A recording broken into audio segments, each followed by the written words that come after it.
There are places with long histories, and then there is Malta, a tiny limestone archipelago that somehow cradles the entire Mediterranean story in its rocky hands. When you first see it on a map, Malta appears almost comically small, a mere dot between Sicily and North Africa. Yet this little dot has been coveted, conquered, defended, adorned, and rebuilt so many times that it reads like a condensed epic of human civilization. If you love history and stunning drone views, you're in the right place.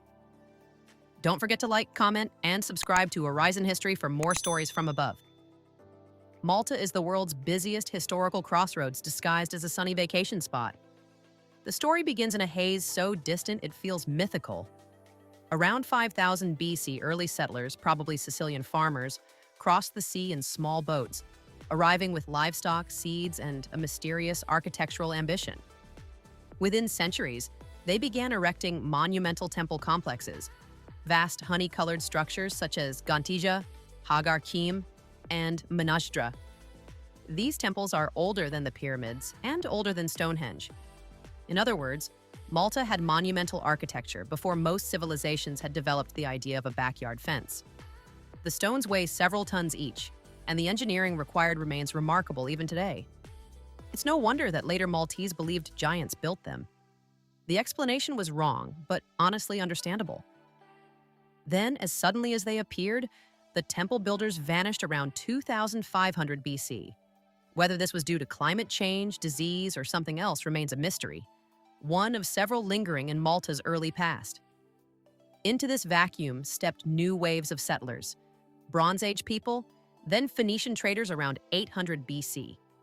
The Phoenicians were like the FedEx of the ancient world, everywhere, efficient and always moving goods. They called the island Malé, meaning safe haven, which says much about Malta's excellent harbors. The Carthaginians inherited it, then the Romans took it in 218 BC, and the island settled into a long, relatively peaceful classical age. Roman Malta was prosperous, though not glamorous. It specialized in textiles, honey, and ship repairs. The honey, famed for its sweetness, possibly inspired Malta's later Latin name, Melita, the honeyed place. The Romans also built villas, baths, and paved roads, some of which still stubbornly exist, judging by how modern drivers occasionally hit ancient bumps. One of Malta's most famous Roman-era events was accidental: the shipwreck of the Apostle Paul in 60 AD. According to tradition, Paul washed ashore on the island, was welcomed by the locals, and promptly began converting people. He healed the father of the Roman governor, which made him very popular. And by the time he left a few months later, Christianity had taken firm root. Today, nearly every Maltese town has a church dedicated to some aspect of this story. Malta takes Paul's visit very seriously. After all, not every country can claim to have hosted a saint because of a navigational error. When Rome fell, Malta became a prize in the turbulent early medieval Mediterranean. Vandals raided it, the Byzantines held it, and finally the Arabs conquered it in 870. Their influence remains profound. They reorganized agriculture, creating terraced fields and irrigation systems that shaped the landscape. They introduced citrus fruits and cotton, vital to the later Maltese industry. Most importantly, they shaped the Maltese language, Semitic in grammar, but layered over centuries with Latin, Italian, French, and English. A linguist once joked that Maltese sounds like Arabic that woke up one day and decided to attend opera in Florence. It's surprisingly accurate. In 1091, the Norman rulers of Sicily took over, beginning centuries of European Christian rule. Under the Normans, Swabians, Angevins, and Aragonese, Malta was politically entangled with Sicily, but culturally growing in its own direction. The island was small and poor, but strategically crucial. This would become its eternal blessing and eternal curse. Everything changed in 1530. The Knights Hospitaller, rich, powerful, and recently expelled from Rhodes by the Ottomans, needed a new home. Emperor Charles V gave them Malta on the condition that they defend it. The annual rent was 1 falcon. Yes, a falcon. An arrangement that might be history's best real estate deal. The Knights accepted, setting the stage for Malta's most dramatic moment: the Great Siege of 1565.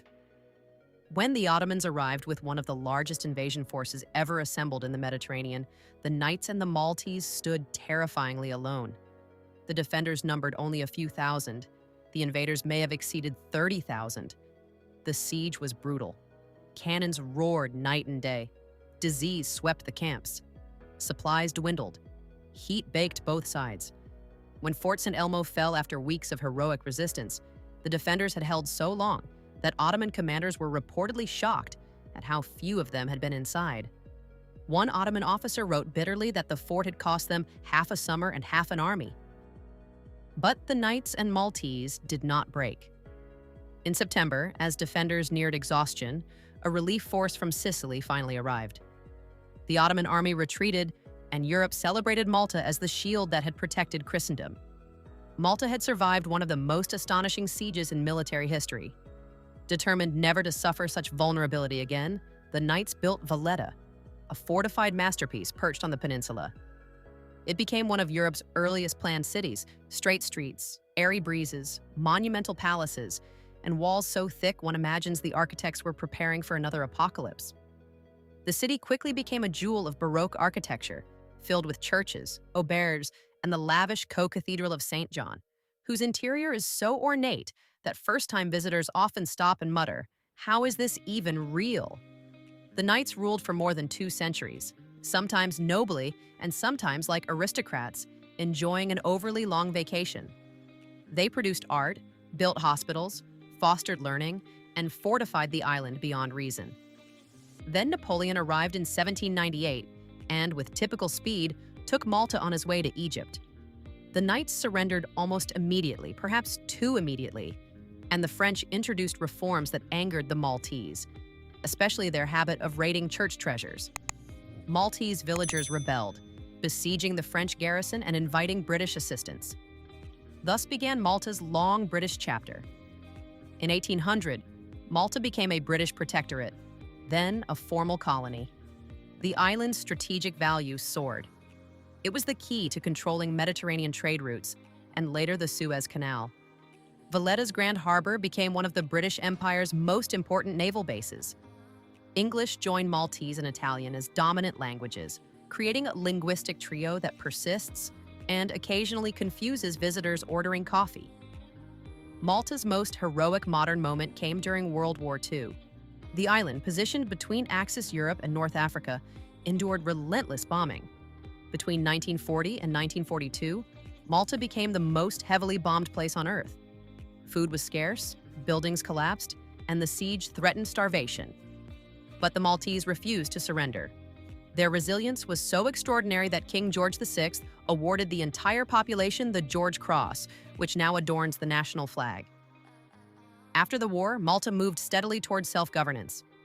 It gained independence in 1964, became a republic in 1974, and joined the European Union in 2004. Today, Malta is simultaneously ancient and modern, a financial hub, a tech hotspot, a tourism magnet, and a favorite filming location. It has played ancient Rome, ancient Greece, biblical Jerusalem, and King's Landing in Game of Thrones. Not bad for an island the size of a small city. Yet despite modernity, Malta's traditions and quirks remain gloriously alive.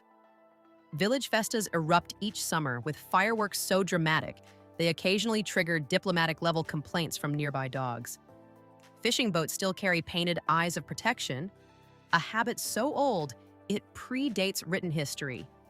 Grandmothers continue making Hobbs bijait as though passing on a sacred rite. And the Maltese sense of identity, shaped by centuries of resisting, absorbing, and reinventing, remains fierce. Malta's history is not just long, it is impossibly dense. Civilizations layered themselves here like sediment, each leaving something behind: a word, a stone, a custom, a legend. The result is a culture that feels ancient and youthful, European and Semitic, familiar and completely unique. Malta is a living archive, sunlit, sea-worn, and astonishingly resilient. For a tiny island, Malta has fought giants, built wonders, survived empires, and shaped the world more than its size could ever suggest. In every harbor, every winding street, every honey-colored wall, the past whispers, sometimes softly, sometimes loudly, but always with the same message. This small island contains the story of the Mediterranean itself. If you enjoyed this journey through history, don't forget to give the video a like. It really helps the channel grow. I'd also love to hear your thoughts in the comments. Maybe share a historical fact or a place you'd like to see from above next time. And if you haven't already, make sure to subscribe to Horizon History so you don't miss the next story told from the skies.